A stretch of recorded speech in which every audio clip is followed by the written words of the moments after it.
Hi there, just a couple of housekeeping things. Okay. Somebody purchased the book from the bookstore and there was some issue with the inventory. The book is available in the back. You paid for it, whoever that was. The bookstore is as you came into the cathedral. So whoever purchased that book, you can go and get it. After the second session, there's going to be tours available for people. Some of the tour, or actually all of them, are limited in number, and some are going to be more popular than others. The vertical tour and the crypt crawl involves climbing up and down stairs. So I'm going to say at the next break, I'll be at the table with 4 sign-up sheets. First come, first serve. Please come and sign up, and then after the session, you will be able to go on these tours. That sound good?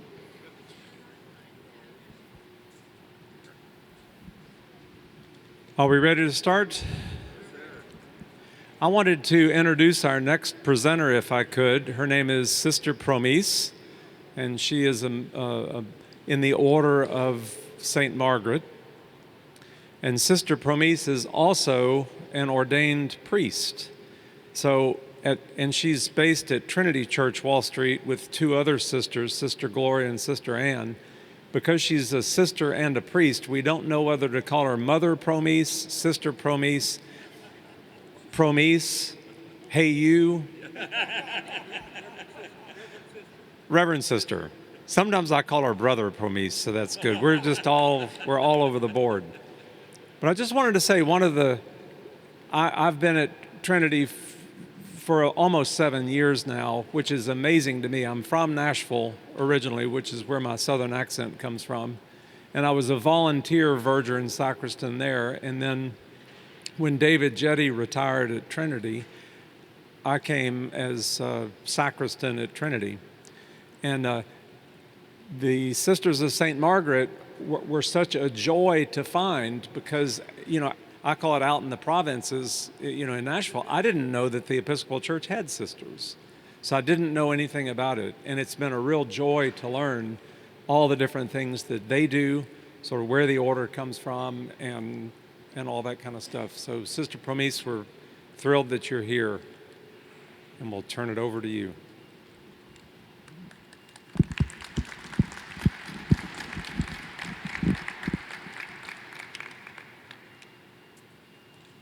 Thank you for having me. One thing Scott does not say is that I'm originally from Haiti. And Scott is not someone that you say no easily. When he asks me, I try my best to stay away. When you say no, he take a pause and he return again. So this is how I end up to be here today. But thank you for having me. So, as Scott said, even though we are Episcopalian, when we get into a place, they always ask. I remember someone asked me, "Are you an acolyte? And are you Roman Catholic?" No, because the beauty of Episcopal Church, there is room for everyone. So, do we have religious community within the Episcopal Church? Yes. We have 18 traditional religious order and 14 Christian community. Now you might ask,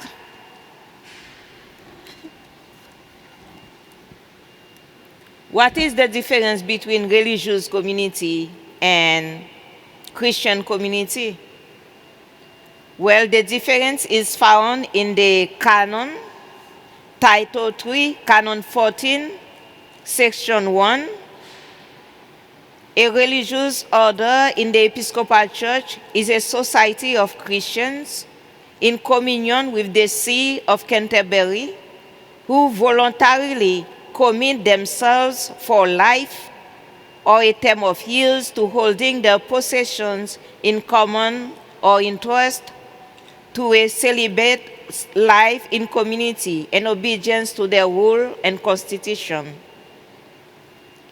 In the Canon 14, Section 2, we find a difference for the Christian community. Christian community of the Church is a society of Christian communion with the See of Canterbury, who voluntarily commit themselves for life or a term of years in obedience to the rule and constitution. I don't know if you are listening, do you hear any difference? There is only the difference is just like the religious orders, the traditional community, you will hear celibate life, celibate life. That's the only difference between the two. A religious orders and Christian community serve the greater church in several ways. Many offer retreat houses and individual spiritual direction. Retreat leaders and largely contribute to education. Each community has a rule of life and is committed to prayer, life in community, and hospitality. Now we talk about traditional community, or we can say also monastic community.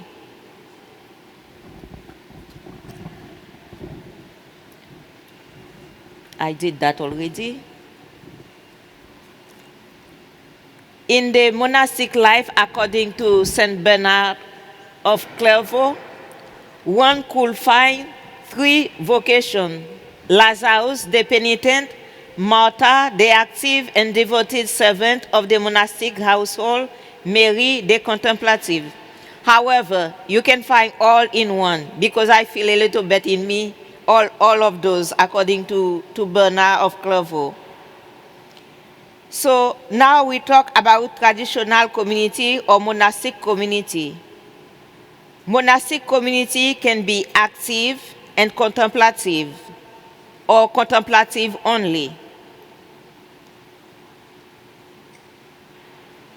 The traditional or monastic community are bound by vows of poverty, celibate, chastity, and obedience.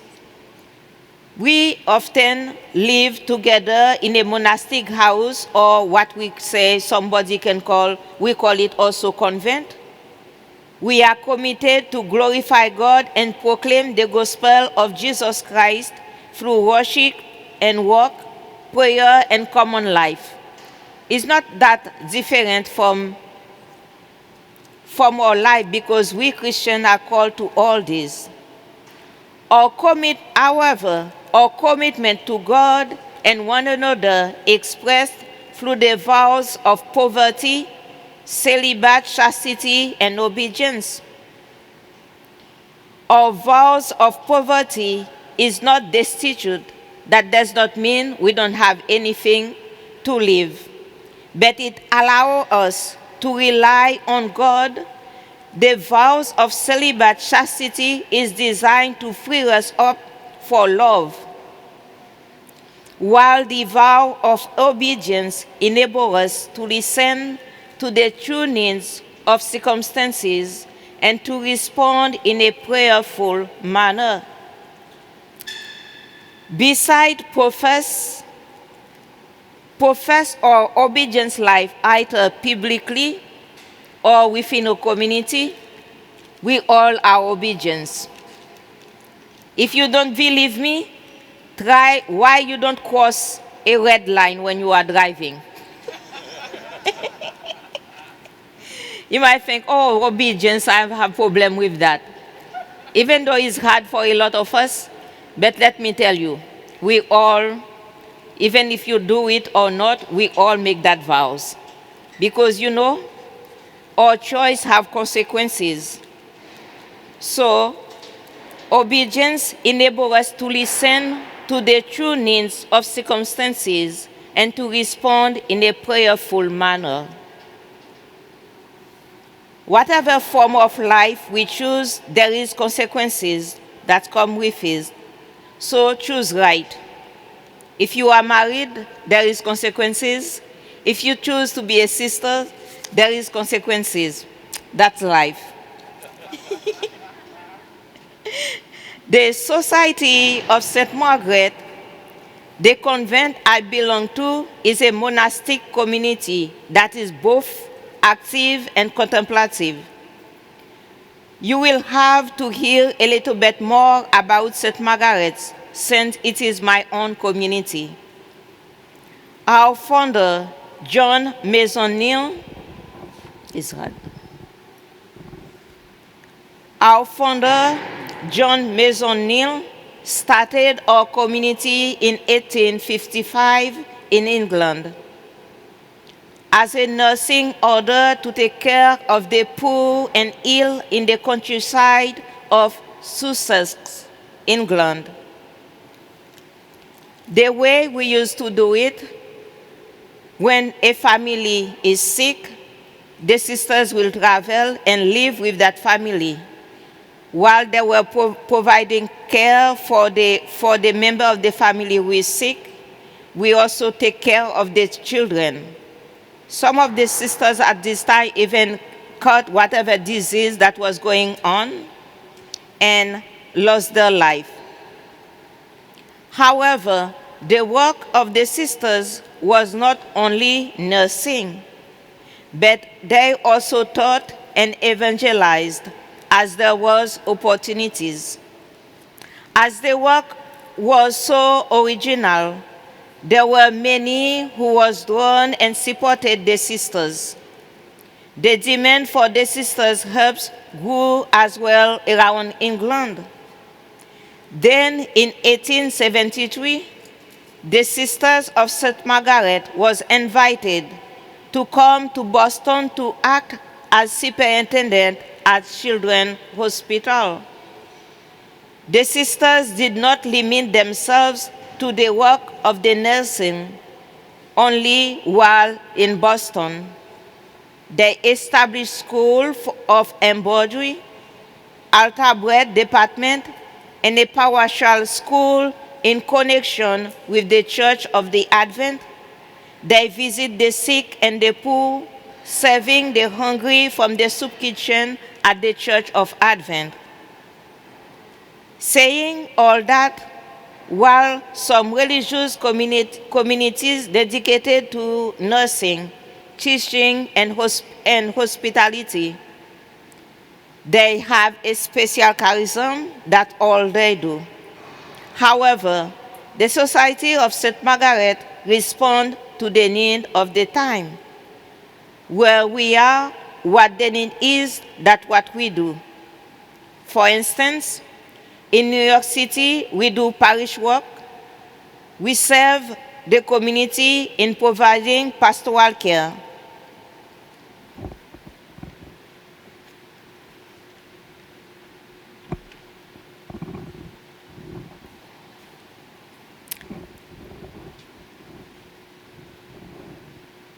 Even though it's a very small, I hope you will be able to see.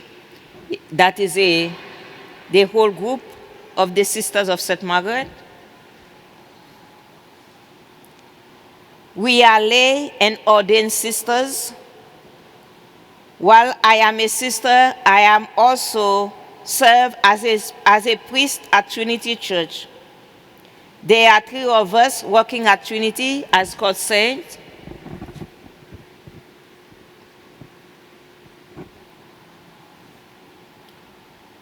Again, since our community responds to the need of the time, our work varies based on where we are. For instance, in Haiti, the sisters do parish work, and they have a house for elderly people and have a scholarship fund to send children who will have no access to education. The sisters in Boston do parish work and hospitality, leading retreat and provide a place for people to come to retreat or to rest. Our founder vision for the community came while there were a pandemic and looking through the window, he saw people laying on the street. What we see, the need is that what we do. So that is one of the reasons that wherever we are, if it is people that need to be fed, we feed them. If it is school, we do that.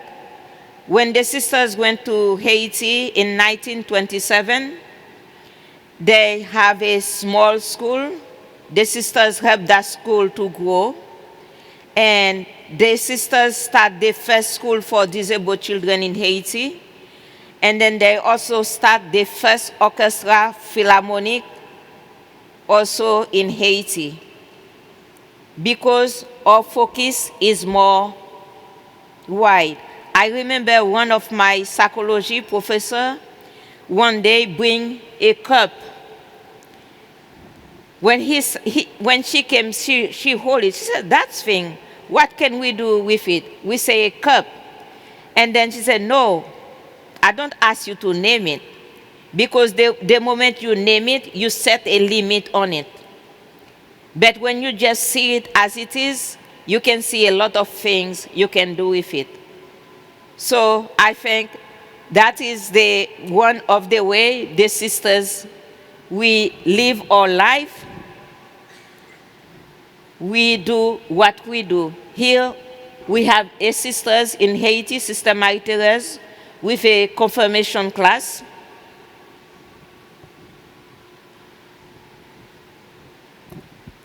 In our community, we currently have 3 priests. And we have those 2 sisters, we have those sisters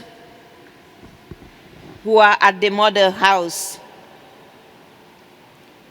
I know Scott wants me to say a little bit about me, what it means for me to be a priest and a sister at the same time.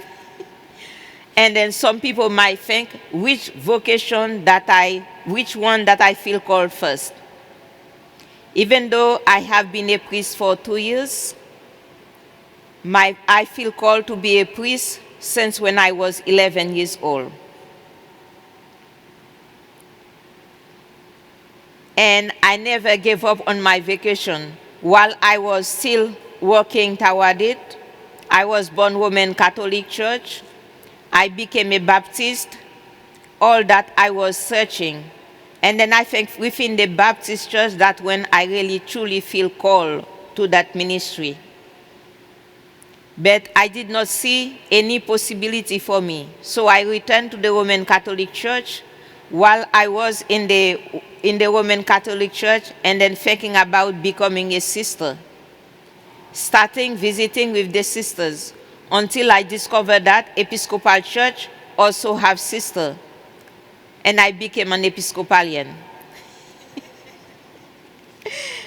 And here I am. And I became a sister a few years ago, like 39 years ago. And being a priest for only 2 years. But it's never too late. When God is calling you to do something, it's never too late. And as long as you stay with an open heart and open mind, when the opportunity comes, it will happen. What God desires for you will happen. So do not be discouraged. So beside my community, as I told you, there is like 18 community within the traditional community, within the Episcopal Church. And we are one also, the Sister of St. Margaret. However, I have a few more photos that I pull out from some other community religious just to see it. They are not my own, and each one of them is come respectively from the website of the community, including my own.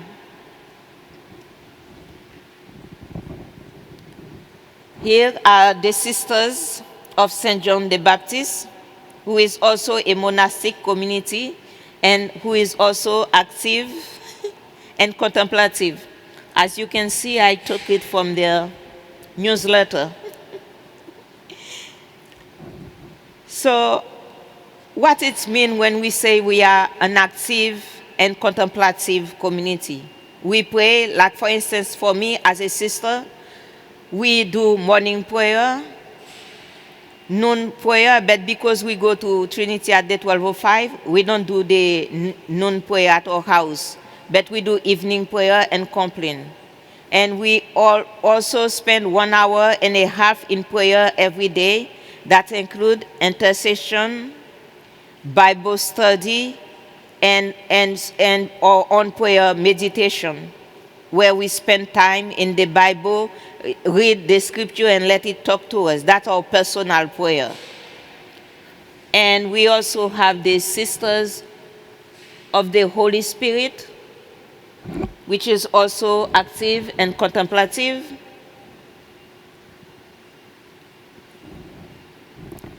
This is also because we have men and women who are also part of the traditional community. The community of Holy Cross is also a monastic community, and they are active and contemplative also. And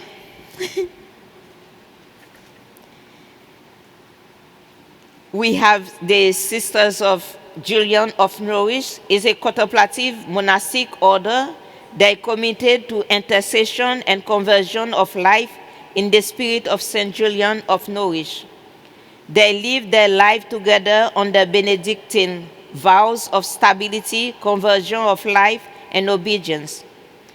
Their life, instead for us who are active and contemplative, who go out and do work, but their life is balanced between liturgical and private prayer, study and manual labor.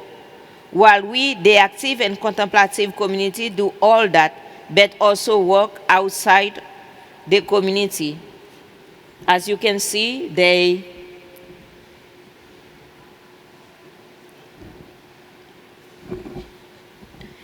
that's the manual work. One example. And the sisters at study. This is the Saint John, the evangelist, also, that is a very, very old photo. And they also are active and contemplative. They have a house in Boston.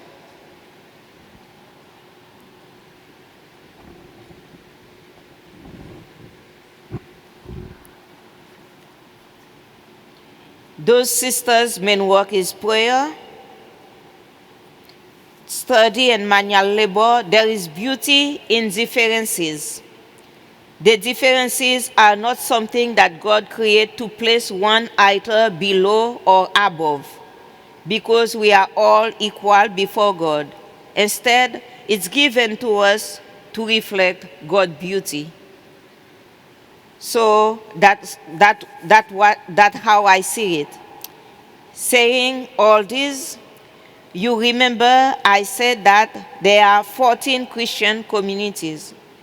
I will say a little bit about it, then I will give a few minutes to one member of the Christian community, Brother Matthew Luke, whom I met yesterday, to tell you a little bit about his own experience as a member of a Christian community.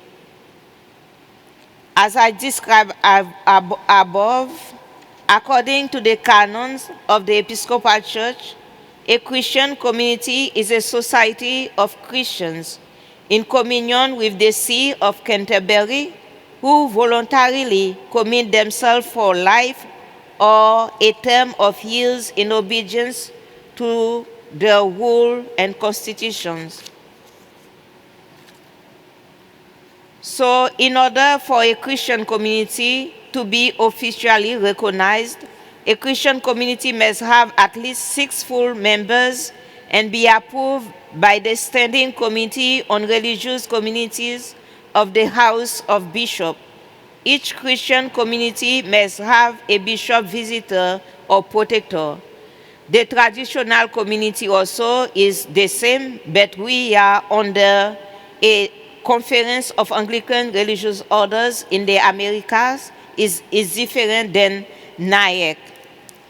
Each Christian community must have a bishop. We also, the traditional community as well, have a bishop visitor, which is most of the time, not necessarily, it doesn't have to be the bishop in your diocese. It can be a bishop from another diocese also as well. A Christian community may establish a house in a diocese only with the permission of the bishop of the diocese. The canons distinguish Christian communities from religious orders. As I say in the description above, we, the religious orders, commit ourselves for life to live a celibate life in community, while the Christian community can be married, single, young, and old. The National Association of Episcopal Christian Communities is a network of religious communities within the Episcopal Church which requires its members to follow a rule of life and to be under appropriate ecclesial authority. We, again, rule, we cannot escape it.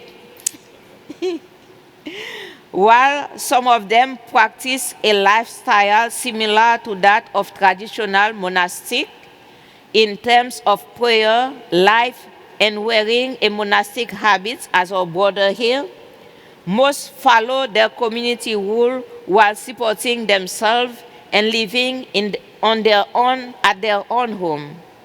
They are also known as dispersed communities. They can be married or single, young and old.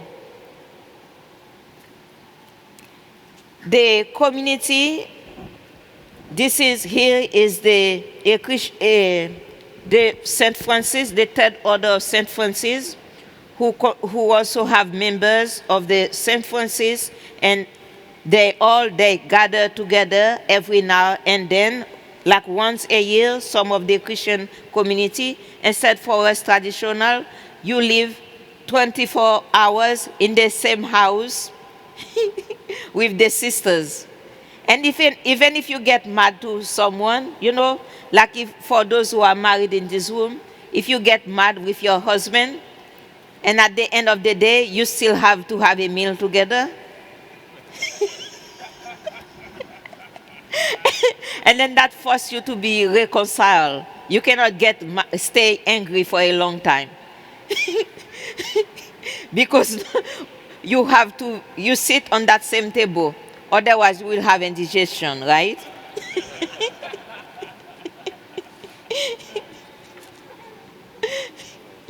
So, there is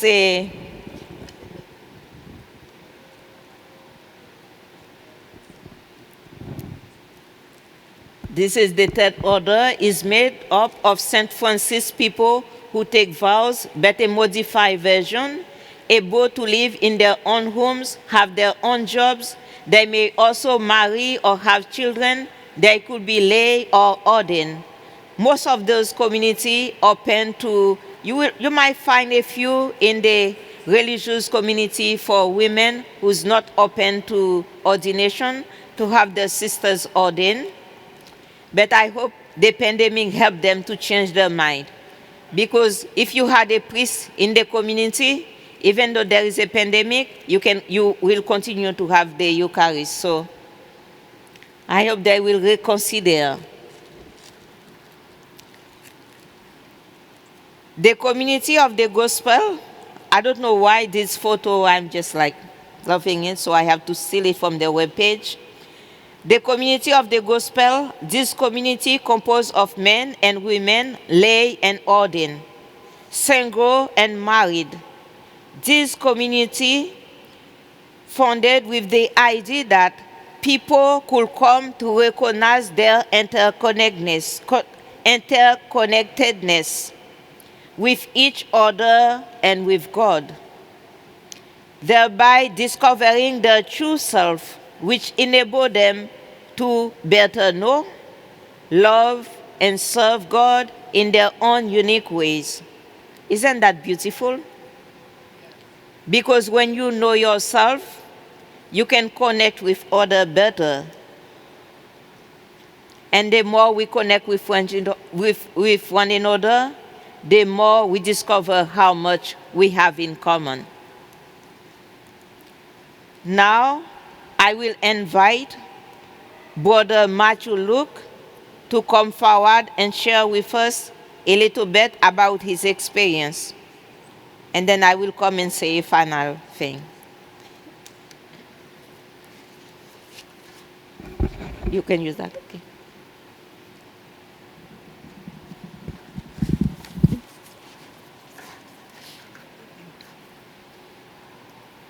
Thank you. Can everyone hear me?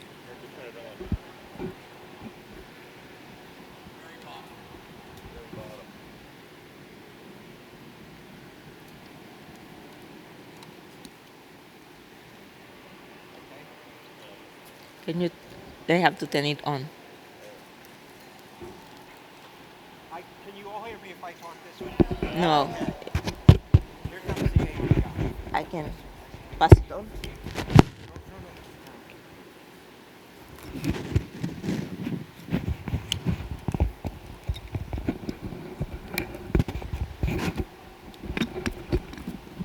Oh. Thank you. No? Yes. Yeah. Yay. Thank you all, Reverend Sister. Thank you much You're very for welcome. that. So I am Brother Matthew Luke. I am a professed brother in the Anumkar Fellowship, founded in 1997 in Newark, Delaware. We are a group of brothers and sisters who do not live in monasteries. We are dispersed. We work in our own churches. Some of our sisters are also, and brothers are also priests or deacons. So we're that kind of crazy group, and they refer to us, and I mean this with all respect, as the cream and green. We get that a lot.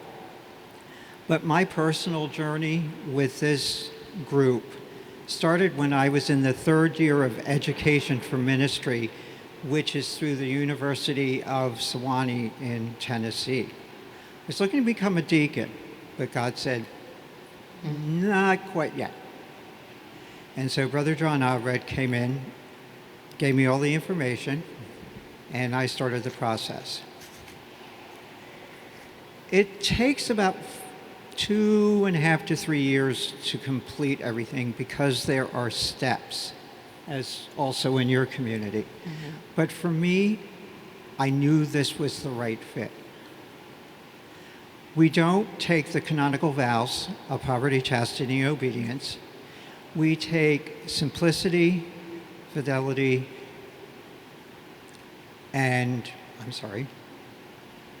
simplicity, generosity, and obedience. We have charisms. And those charisms are what we do in our everyday work, whether it's in the church. We have some that are nurses. We have some that work in corporate. We do have a visiting bishop, which we are required to do.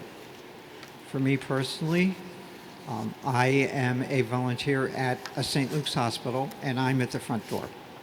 So someone comes in and says, I need, that's when I go into action.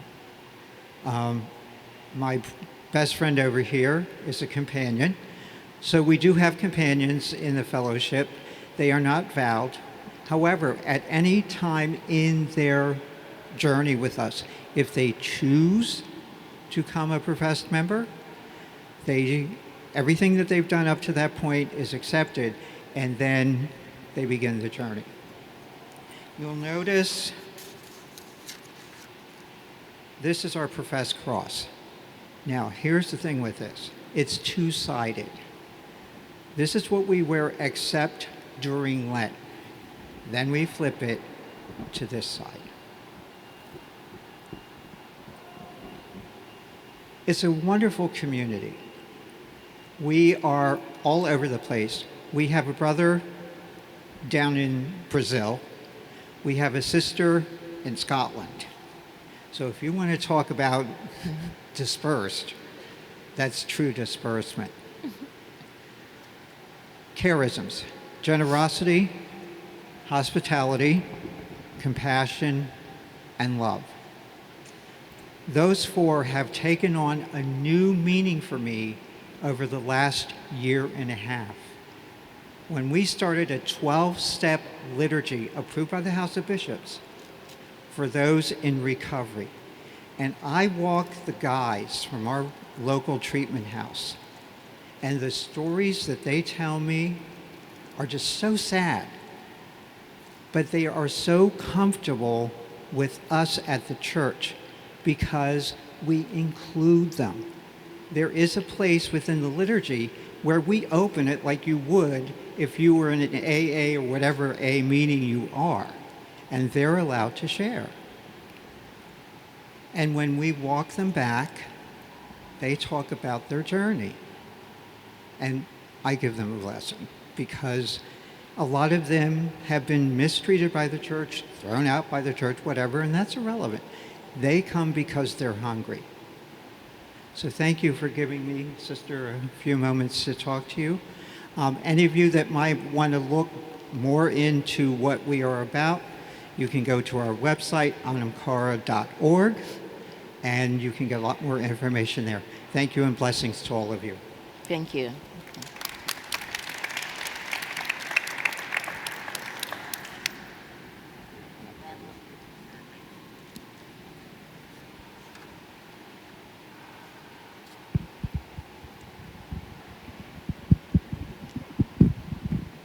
Is the beauty of that freedom we have. I just met Brother Lick yesterday, and here we are sharing the place. I know you probably have some question. That does not mean I might be able to respond them, but now you have a few minutes to ask question. Okay? How many countries are you in around the world? There were a time where we were in many places, but as our order shrank, so we reduced to New York City, Boston, and Haiti. The headquarters is in Boston, Duxbury, and there are 3 of us here, 2 in Haiti, but we are a total of 15 sisters. 4 are in nursing home. That is make it difficult for us. So now I can say we are only in 2 countries. You're welcome. Earlier, years ago, in these workshops, we would have a topic called a rule of life, where a layperson would take on a very defined discipline in their secular life. Can you speak to that? Is that a pathway to making a full commitment to the commitment you've made? In our community and in a lot of community, we have what we call associates. Associates are people who are attracted to our life but doesn't feel called to live a monastic life. So those people become an associate. They have a rule of life. They do based on their own prayer. They do the prayer as we do. They even do the offices. And that's what they do a rule of life they committed to that life, including praying for the sisters and supporting the sisters in their ministry the way they can. Yeah, to also add what you said, Sister, I'm a companion, and when we become companions, we also have vows that we take, but not the vows that a brother takes. So that's kind of where my calling is, and the probability is that I am going to be joining. I will be professing at some point. To become a member, yeah. Thank you, Sister.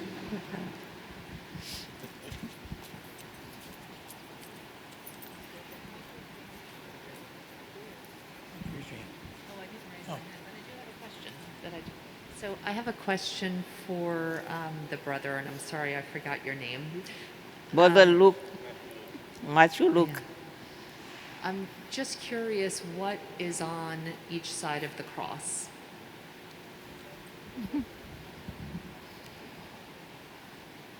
So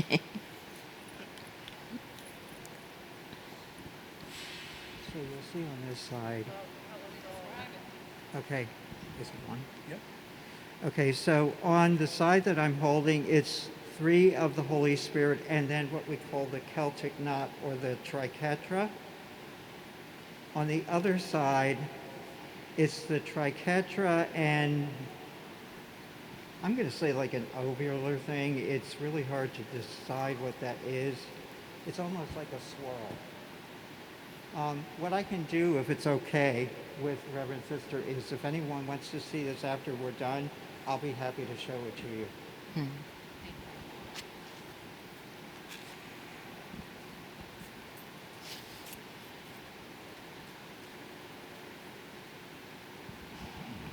As with brothers across, the companions are given a medallion as well.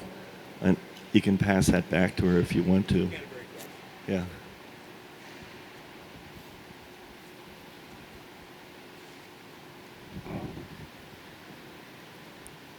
What happens then is when I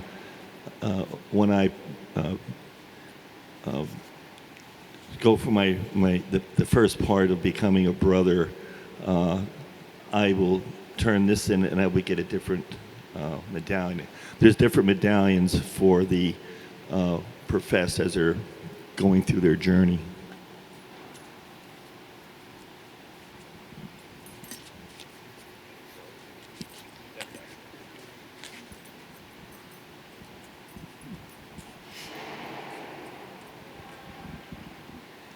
I'm Arlene Thompson from Long Beach, California.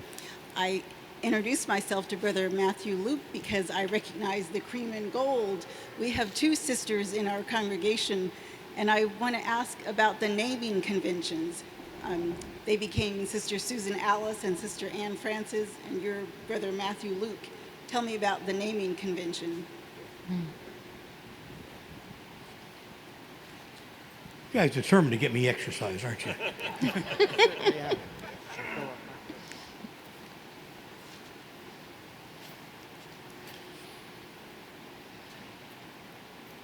Forgive me for a minute. For me personally, and I'm sorry if I break down, I'm with family. I took Matthew to honor Matthew Shepard, and I was at his funeral at the National Cathedral with a lot more than we thought would be there. I took Luke because he was a physician.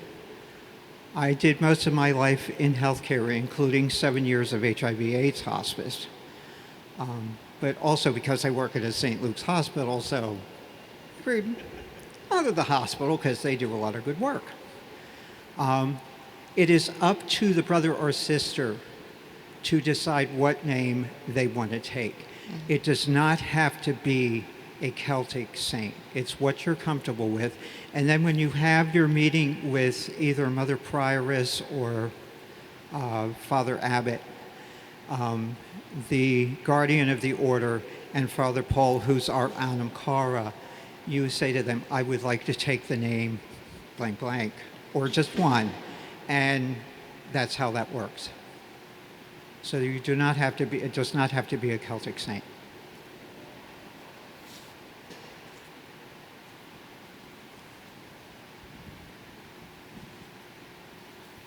Anybody else? No. They're determined to make me walk, aren't they? Got to get my exercise somehow. Reverend Sister, can you tell us how things are in Haiti for your sisters in Haiti? Actually, right at this moment, I am talking with you now. The country is on lockdown. And the insecurity and the violence that is happening there is something that is very well on our hearts. And myself, I have my family down there also as well as the sisters. But they are doing okay, continuing to do their ministry. Though they cannot go out to minister to the people, the ministry come to them. Because people still coming to the sisters. I was talking with the sisters this morning, but just last week, there were an area who was really in a bad shape with people, they shooting, and there were 6 families who can no longer resist. So they flee with their clothes and their children. And then while the sisters heard all that talking, and then they did not even know the people.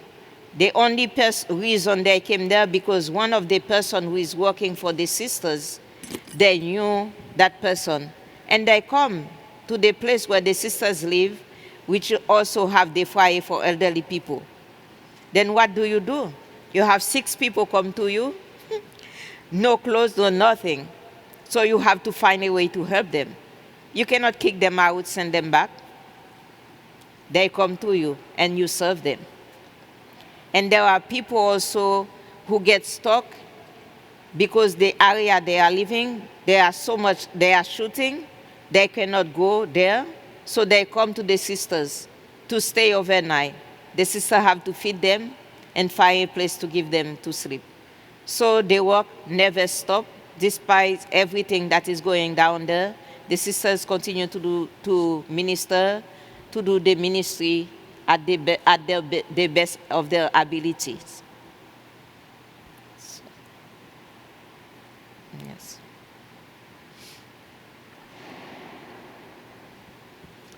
Sister, we want to thank you very much.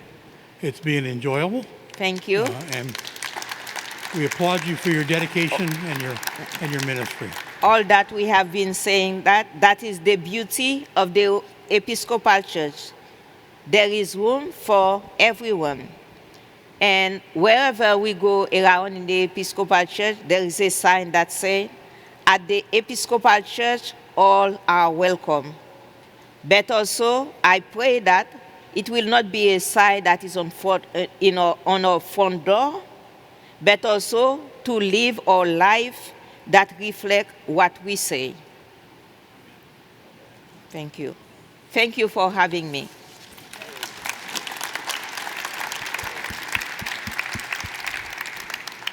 In your packet, you don't need to reach for it, but in your packet are 3 things I want you to know about. 2 are the leaflets for evensong or evening prayer tonight and for morning prayer tomorrow. If you want to have a leaflet when you get in there, you take the one out of your packet. Okay? The other one is the opening letter from me. One of the top 2 paragraphs mentions the text message subscription service. If you haven't subscribed, there's the number in there to subscribe and to get text message alerts throughout the weekend. If you haven't subscribed, I go ahead and do that. Once you have subscribed, if you get lost in the city or need help in any way, as the letter will tell you, send a message back to that texting service, but include the word help in your message. If you include the word help, it forwards it to me. And then I will get somebody to respond to you based on what you need. Okay? So subscribe to the service. You just send the word subscribe to that phone number. If you get fed up with the service, you can always send stop. But if you need help in any way, whatever, just send help and maybe who you are. Help, I'm stuck here, or I can't figure something out, and I'll get somebody to get back in touch with you. If you don't put the word help, it may be hours before I see the message. But if you put help in there, I get the message instantly.